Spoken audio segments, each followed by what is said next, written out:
जय जगन्नाथ। जय जगन्नाथ। नमस्कार। न्यूज जंगल के इस एपिसोड में हम आपको जगन्नाथ धाम के बारे में कुछ बताना चाहते हैं। और सबसे बड़ी बात यह है कि उड़ीसा और पश्चिम बंगाल में जगन्नाथ धाम को लेकर के विवाद छिड़ गया है। यह विवाद तब शुरू हो गया जब इसी 30 अप्रैल को पश्चिम बंगाल के दीघा में श्री जगन्नाथ मंदिर का निर्माण हुआ और उसे जगन्नाथ धाम की संज्ञा दे दी गई। तो जगन्नाथ धाम इसको घोषित किया वहाँ के मुख्यमंत्री ममता बनर्जी ने। आपको बता दें कि हमारे देश में 4 धाम जिन्हें मान्यता है और जिन पर करोड़ों करोड़ों हिंदुओं की आस्था है, वो है बद्रीनाथ धाम, रामेश्वर धाम और द्वारिका और जगन्नाथपुरी। जगन्नाथपुरी। तो यहाँ पर विवाद ये उत्पन्न हुआ है कि ममता बनर्जी ने जो उनके राज्य में दीघा में मंदिर निर्माण हुआ है उसको जगन्नाथ धाम की संज्ञा दे दी गई। इसके पीछे तर्क ये है कि नव कलेवर जिसमें विग्रह को नया रूप दिया जाता है, नया निर्माण किया जाता है, उसे कहते हैं नव कलेवर। और ये 15 या 19 वर्ष में एक बार आता है। तो 2015 में जब उड़ीसा में पुरी में नव कलेवर महाप्रभु का हुआ तो उसमें उड़िया में उसको मतलब वहाँ के लोग दारू ब्रह्म कहते हैं, जो यहाँ हम लोग नीम की लकड़ी कह सकते हैं। तो उसका विग्रह बनाया जाता है, वो कारीगर लोग बनाते हैं। पुराने विग्रह को उनका एक तरह से ये कहिए कि वहीं पर मंदिर के निकट ही उन्हें ज़मीन में दफना दिया जाता है। और घट परिवर्तन की भी प्रक्रिया होती है। जो नए विग्रह होते हैं तो उसमें घट परिवर्तन किया जाता है, यानी आत्मा का प्रवेश नए विग्रहों में हो जाता है। तो वो जो लकड़ी नीम की जहाँ से भी लाई गई थी, तो उसी लकड़ी के शेष जो लकड़ियाँ बची हुई थी, तो ऐसा कहा जा रहा है कि वो लकड़ियाँ पश्चिम बंगाल में दीघा मंदिर निर्माण के लिए विग्रह बनाने के लिए भेज दी गई। ये एक जांच का विषय है।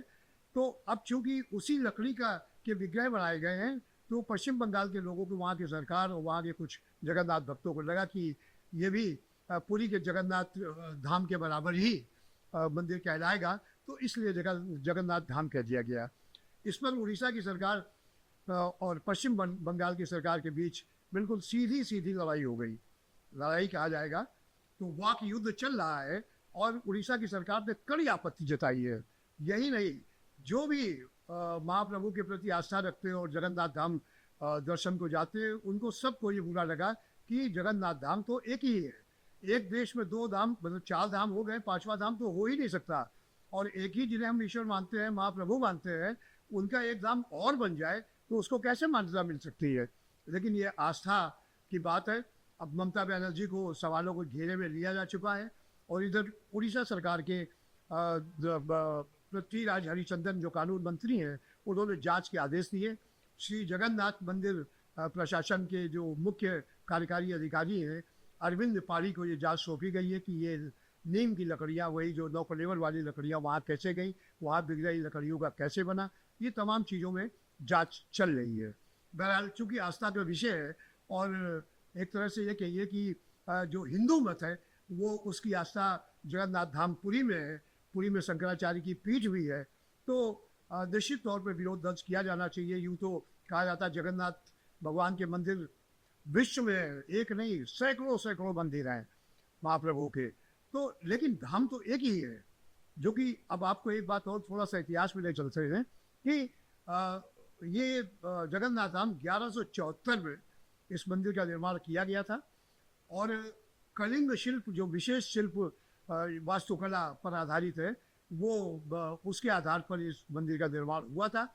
तो ऐसे में जो 2 राज्यों के बीच जंग चल रही है, अभी आज ही पुरी के सांसद संबित पात्रा ने बड़ी कड़ी आपत्ति दर्ज की। देखिए, आपने मुझसे दीघा में जगन्नाथ मंदिर जो स्थापित हुआ है उसको लेकर प्रश्न पूछा है, और प्रश्न यह पूछा है कि उड़ीसा के कानून मंत्री ने जगन्नाथ मंदिर के टेम्पल एडमिनिस्ट्रेशन को इन्वेस्टिगेशन करने के लिए कहा है कि क्या किसी प्रकार की खामी रही है। तो मुझे लगता है, मुझे पुरी के सांसद के नाते और एक उड़ीसा के पॉलिटिशियन के नाते भी इंतजार करना चाहिए कि इन्वेस्टिगेशन मंदिर एडमिनिस्ट्रेशन क्या करती है और उस इन्वेस्टिगेशन का रिपोर्ट क्या होता है।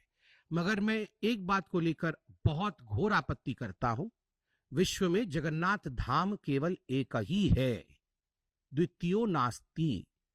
दूसरी जगह जगन्नाथ धाम कह के किसी और स्थान को पुकारना यह संभव नहीं है।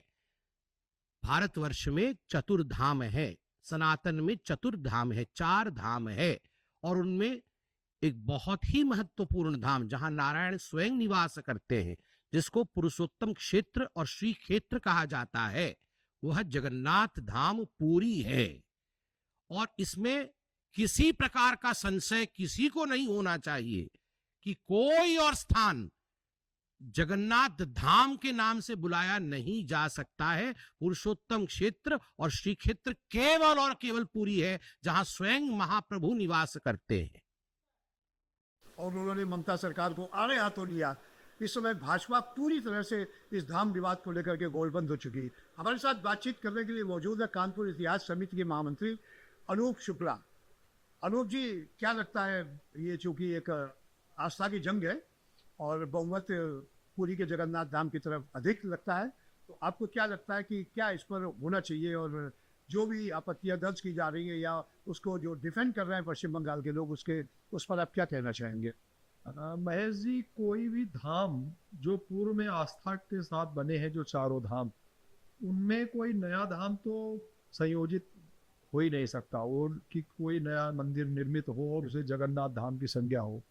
भाई अभी आपने बताया, और हम लोग सभी धर्म आस्था के लोग जानते भी हैं कि पूर्व में जगन्नाथ महाप्रभु का पीठ है और जगन्नाथपुरी, और पश्चिम में भगवान श्री कृष्ण का द्वारिकापुरी, और उत्तर में क्या नाम बद्रीश पीठ है, और दक्षिण में रामेश्वरम।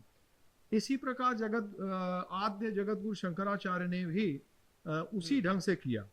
उन्होंने पूर्वामनाय पीठ जो बनाया वो गोवर्धन मठ के रूप में, जो पुरी पीठाधीश्वर है विराजमान स्वामी शिलान जी, और पश्चिम में उन्होंने द्वारिका पीठ की संज्ञा दी, और उत्तर में उन्होंने ज्योतिष पीठ, और दक्षिण में श्रृंगेरी मठ, श्रृंगेरी। तो शंकराचार्य के मठों का और उसी ढंग से चारों धामों की परिकल्पना है। तो चारों धामों की जो परिकल्पना है, उनमें कोई भी धाम अब तक ऐसा कोई प्रयोग करने का साहस नहीं किया कि कोई उसी प्रतीक या उसी ढंग का मंदिर बना करके उसे संज्ञापित करे। मंदिर बहुत सारे बनते, विष्णु के भी बने हैं, शैव बने हैं और शाक्त भी बने, लेकिन उनमें किसी को किसी मंदिर का प्रतीकात्मक और उसको उस नाम से और उसके एक समकक्षी उद्बोधन करने का कोई साहस नहीं है। तो ये इससे आस्था का भी खिलवाड़ कहा जा सकता है। हमारी धार्मिक जगन्नाथ महाप्रभु का काष्ठ विग्रह परिवर्धन होता है, जो अभी आपने प्रक्रिया भी बताई, चूंकि आप उड़ीसा में रहे तो आप नजदीक से देखा नूतन कलेवर की।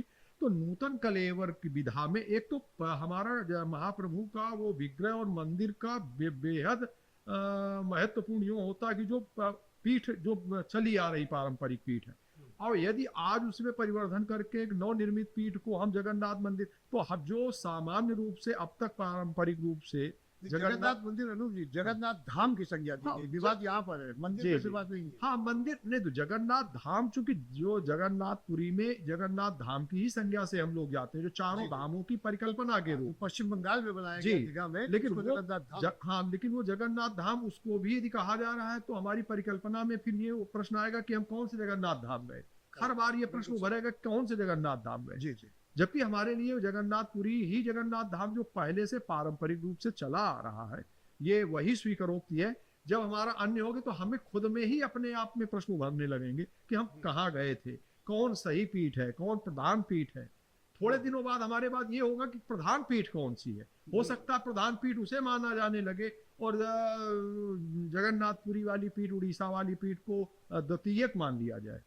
तो ये भी आगे चल के प्रश्न हो सकता है, क्योंकि नई पीढ़ी को गूगल और इन सब के सर्च इंजनों पर भरोसा कर रही है, तो वो इतनी पुस्तकों पर तो ध्यान न देगी। वो ये नहीं देखेगी कि कलिंगा कालखंड का ये बना हुआ निर्मित 10वीं 11वीं शताब्दी का वो मंदिर है, उसका आर्ट क्या है, मूर्ति की परिकल्पना क्या है, नूतन कलेवर क्या होता है। इन विधानों को छोड़ करके वो तो जगन्नाथ धाम इस उड़ीसा में जा रही है, बंगाल में जा रहे हैं। कलिंग वास्तु के आधार पर जगन्नाथ मंदिर देश दुनिया में कहीं भी बने, उस पर कोई आपत्ति नहीं। वो जी, आपत्ति ये है कि जो नव कलेवर के लिए जो नीम के पेड़ की लकड़ी का प्रयोग किया जाता है, नए विग्रह बनते हैं, और जो 2015 में उड़ीसा में नो कलेवर हुआ था, जो नीम की लकड़ी लाई गई थी, बताते हैं कि उसी का अवशेष, जो उसी की कुछ शेष लकड़ियां थी, वो वहां भेजी गई, जिस पर वो विग्रह बने और उसी आधार पर जगन्नाथ धाम की संज्ञा दी गई। अनूप जी, एक मिनट में आपका और लूंगा एक बात बताने के लिए कि इस्कॉन का नाम सबने सुना है। जी इस्कॉन टेम्पल ने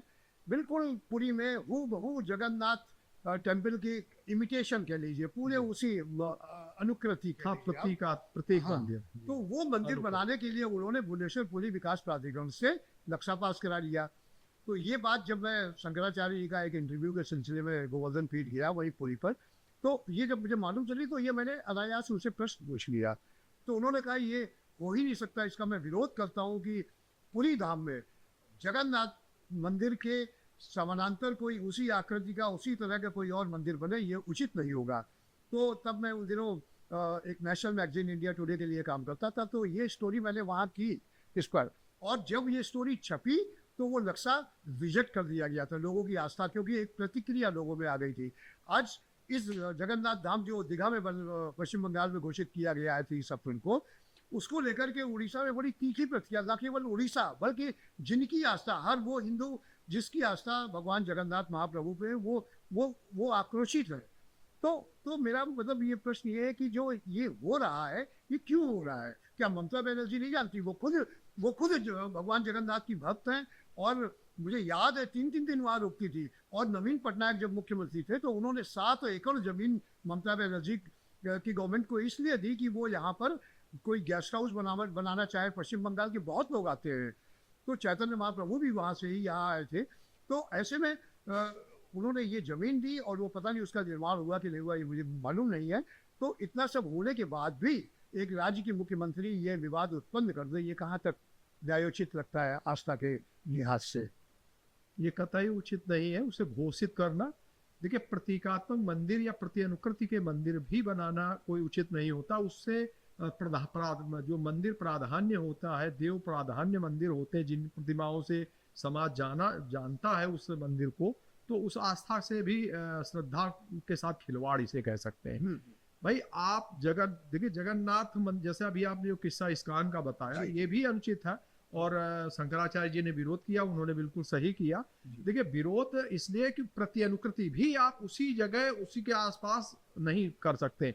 हम लोग चित्रों को या उसी ढंग के उस आकृति के, देखिए कोई प्रधान प्रतिमा से एक तो उसकी प्रतिपूर्ति नहीं हो सकती। हम उन प्रतीकों को अपने घरों में, अपने सामान्य मंदिरों में पूजते हैं, वो बिल्कुल सही है, ये हमारी आस्था। लेकिन उसके नाम से वो धाम घोषित करना, और वो भी सरकारी तौर पर घोषित करना, ये अनुचित है। चूंकि धामों की परिकल्पना जो वो खास करके पर्यटकीय अवधारणा और श्रद्धा और अन्य सबसे ये आगे चल के प्रश्न चिन्ह भरेंगे कि कौन से जगन्नाथ धाम प्रमुख है, कौन सा प्रधान है, कहाँ का सही है गलत है, ये निर्णय करने में उसको प्रश्न उभरने लगेंगे, और उससे हमारा श्रद्धा पर भी आक्षेप होगा कि हम कौन सा, हम उसमें गए, वो उचित नहीं था, हमें तो वहां जाना था, हमें प्रधान मालूम ही नहीं था कि कौन वो मुख्य मंदिर है। इस चर्चा को हम थोड़ा सा लाइट मोड में ले जाना चाहेंगे कि मुझे बहुत अच्छी तरह याद है कि रसगुल्ला को लेकर के एक विवाद ममता बनर्जी ने उत्पन्न कर दिया था,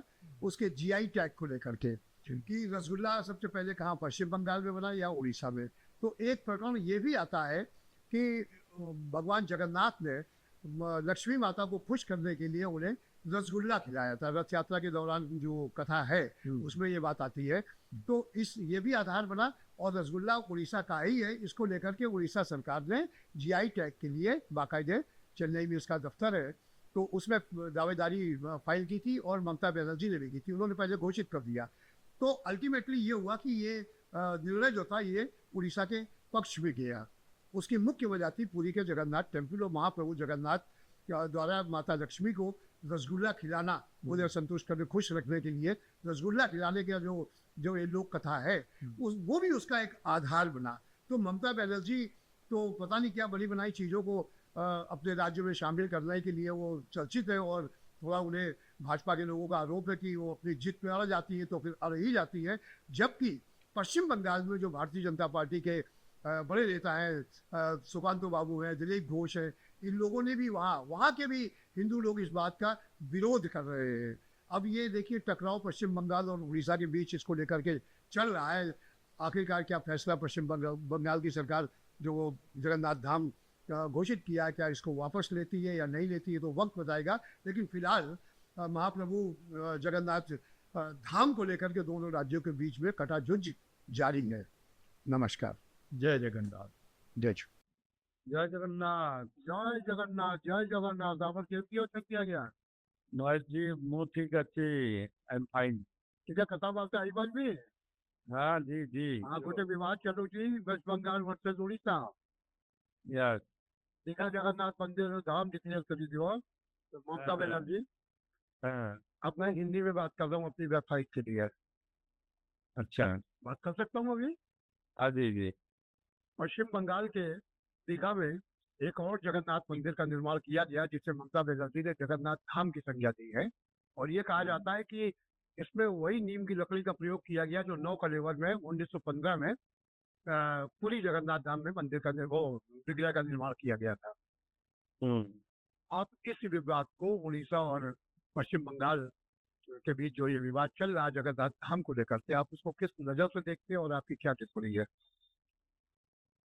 देखिए वो जो जगन्नाथ धाम एक ही है पूरी। जी हाँ जी जगन्नाथ मंदिर कहीं भी हो सकता है, सारा दुनिया भर में भी जगन्नाथ मंदिर है। ये महाप्रभु के मंदिर करके वो आप उसको पूजा कर सकते हैं। ये सबका अधिकार है, सब कर सकते हैं। ये आस्था का सबका आस्था है, लेकिन दूसरा पूरी नहीं हो सकता।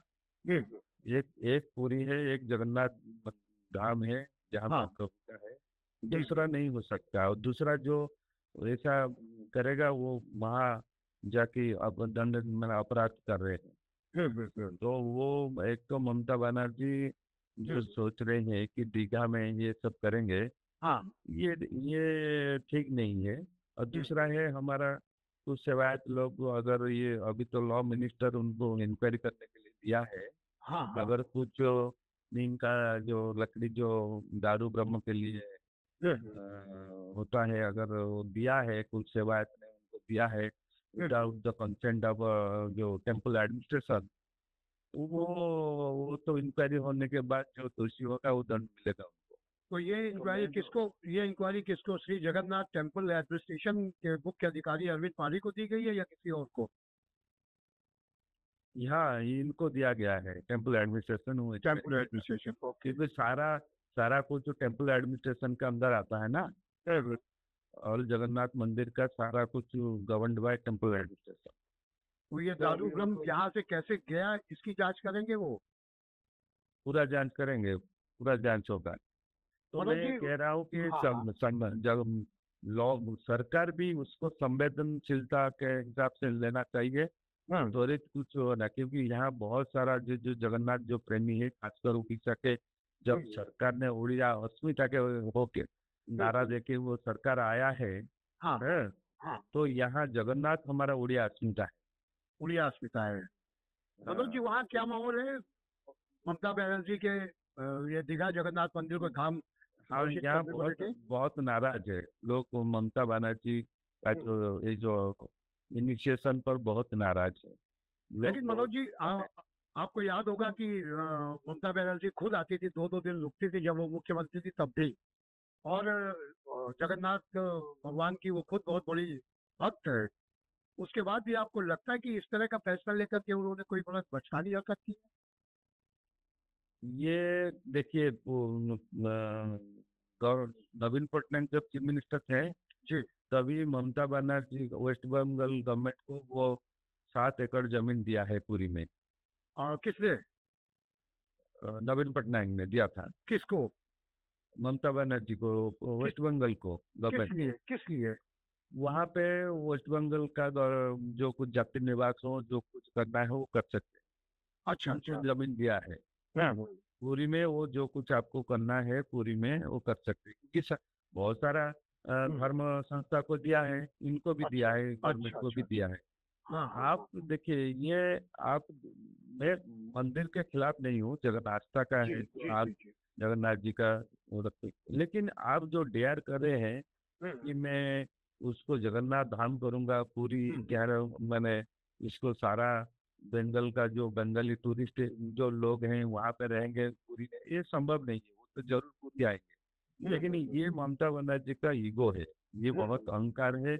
ये जगन्नाथ प्रभु किसी का अहंकार तो वो रखते नहीं है, अहंकार नाश करते हैं। वो मैं समझता हूँ कि ये उनका अहंकार का पतन होगा। मनोज जी, आपसे एक अंतिम प्रश्न है कि इसमें जो उड़ीसा के मुख्यमंत्री मनोज चरण मांझी है, उनकी गवर्नमेंट है, उनके कानून मंत्री ने जांच के आदेश किए हैं, तो जो कुछ भी वो कार्रवाई कर रहे हैं, एक्शन ले रहे हैं या विरोध दर्ज कर रहे हैं, उससे क्या उड़ीसा के लोग या आप खुद संतुष्ट है? जितना स्पीड से वो लेना चाहिए वो नहीं ले रहे हैं, क्योंकि ये सारा एक पर एक घटना हो रहा है। जैसे पहले से सरकार ने अनाउंस किया था कि 30 अप्रैल तक थाड़ी दर्शन होगा, ठीक है ना, वो नहीं हुआ, क्योंकि अभी भी बहुत सारे जो भक्त लोग परेशान हो रहे दर्शन करने, बहुत भीड़ भाड़ हो रहे, धूप में खड़े होना पड़ता है, उनके लिए कोई शेड का व्यवस्था नहीं है।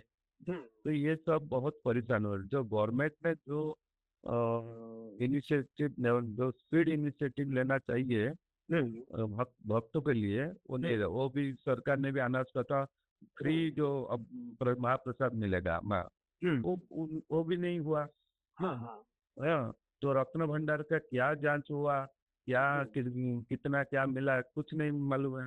हुआ बड़ा, उसी टाइम इलेक्शन से पहले बड़ा हंगामा हुआ था कि रत्न भंडार का वो खोल ताला नहीं खोलने, ताला कहाँ खुल गया है, बहुत सारा अफवाह बोला। तो ताला खोला, ताला में क्या चीज मिला, क्या नहीं मिला, क्या संपत्ति मिला, कुछ लोग का ट्रांसपेरेंट लोग का जानने का अवसर नहीं मिला।